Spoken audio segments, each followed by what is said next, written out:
ये देख लो रोजाना बिला नागा रोज़े रसूल की हाजरी हो गई कि जदा टुरियम यार सऊदिया में पीते माँ दे पैर में धो के माँ टुर दे बाकी गोगे शाह हाथ कांड दे फेरा रो के और जे तोणी ओढ़र ना होयम रही तकदी दूर खड़ो के आज कौन दुआवां देसी मैं को रात रोना कल्ला हो के। बड़ी मेहरबानी बिलाल उन से डॉक्टर इजाद आदिल साहब और ये अगला कलाम चौधरी अफजाल गुजर उन्हां दी नजर कि सै रोग हयाती विच आंदे ने एक रोग त मार मुका गया है मेरे सबर तू वाला तर हो के मेरे सबरा नू अजमा गया है केड़ा मुखलिस रिश्ता मां दा हा इंज लगदा है निखड़ खुदा गया है खाली पिंजरा है बस गोगे शाह बाकी अंदर नु वाटते खा गया है। केड़ी गल दसा यार मुनाफिकां दी हन पार उरवार मुनाफिक वत छड़ के बेली बेलियां नू देंदे घर विच मार मुनाफिक ते पा छुरी बेली कछ दे विच गल पैंदे हार मुनाफिक ना यार बने तू गोगे शाहिन अज दे यार मुनाफिक। बड़ी मेहरबानी यार बड़ी मेहरबानी चौधरी अफजाल गुजर साहब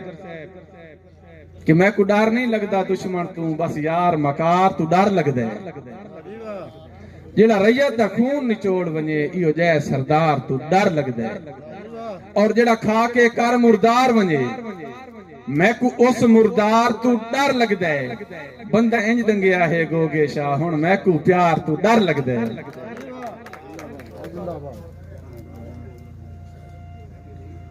कि छड़ा राबता भी ने कर सकदे तुसां एडे मजबूर हो गए हो या मन के अपने लगदियां दी साथ जान के दूर हो गए हो और मैनू विचू विचू यार मालूम होए किसे अख दा नूर हो गए हो गल्लां सच्चियां सुनते गोगे शाह परेशान जरूर हो गए हो। जनाब सरायकी शहर रब निवाज मुंशी साहब तुहाडी नजर कलाम कि मैं शाह हो के भी ढोल मेरा तेरे दर दा यार गदा मैं शाह जिस टाइम मोहब्बत कहन हो ना भावे कोई वो आम इंसान हो तो उत्ते बड़े बड़े आदमी सैयदी झुके पे होंदे अकीदत दी गल है कि मैं शाह हो के भी ढोल मेरा तेरे दर दा यार गदा हां नहीं भुलिया उल्फत अज तोणी वदा करदा यार वफा हां मैं जुर्म तू वध के संग दे ला भोगी बैठा ढेर सजा हां अखी पट के बेलिया वेख त सही तेरा सगमा गोगे शाह जले बंदे बेदीद हो वने ना उते सामने बंदा खड़ा हो ना